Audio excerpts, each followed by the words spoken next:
How's it going, folks? I am the Eggman, and this is a game on Drone 39 and 13. The gameplay itself is incidental, it's just something to have on in the background while I go about the subject that I'm talking about tonight. And this is one of the worst maps ever designed, ever been seen by a guy sitting at a computer. Look at this sniper, two hands on the gun, he turns down and knifes me. It's just so sickening and stuff like that. And this is probably one of the few gameplays I've actually got left on my computer, because I haven't been playing a whole lot of Black Ops 2 at all.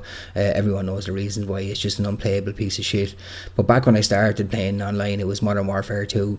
I think Jahazi was the guy that I used to watch, and I used to tune into YouTube to be entertained, to learn things, to learn how to play the game better. I had it in the deluded little brain of mine that if I learned things and I put some time into it and stuff like that, I could be like these guys and post fucking huge kills and maybe 100 plus gameplay someday. And now it's 5 years down the line and I'm I don't even think I'm halfway to a fucking 100 plus kill gameplay. And I think the only way you can get that has to be 80% of it has to be connection, 10% is fucking probably bad lobbies, and then 10% is skill, which is fair enough. Things like drop shots and stuff like that I don't do, because I don't have on that tactical layout, because when I do have on tactical I'm up and down like a fucking whore's knickers, so that doesn't work for me. So I have to do it and try to use a circle to do a drop shot, which, as anyone knows, is an impossible thing to do. You cannot get down quick enough. And also that circle for bouncing betties that are on stairs and that, you just can't. It doesn't even matter if you crouch, you're still going to die. The bouncing betty is still going to kill you.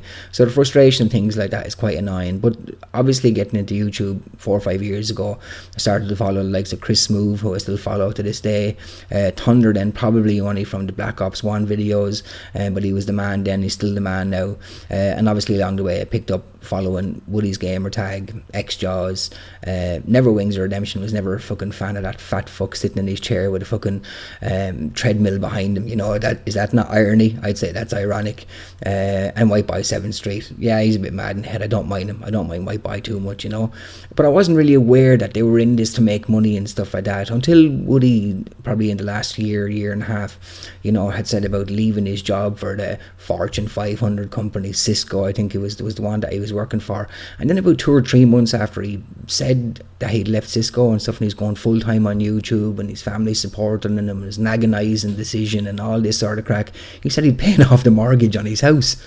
And I was like, what the fuck? How much money is in YouTube? How do you go about earning the sort of money that can allow you pay off your mortgage 3 months after you start going at full time? Now, he could have had a small mortgage left, but even say, look, the guy is 43 or 44, but even say he had a mortgage till he was 50, and that would have been, that's a fairly decent number, I would say.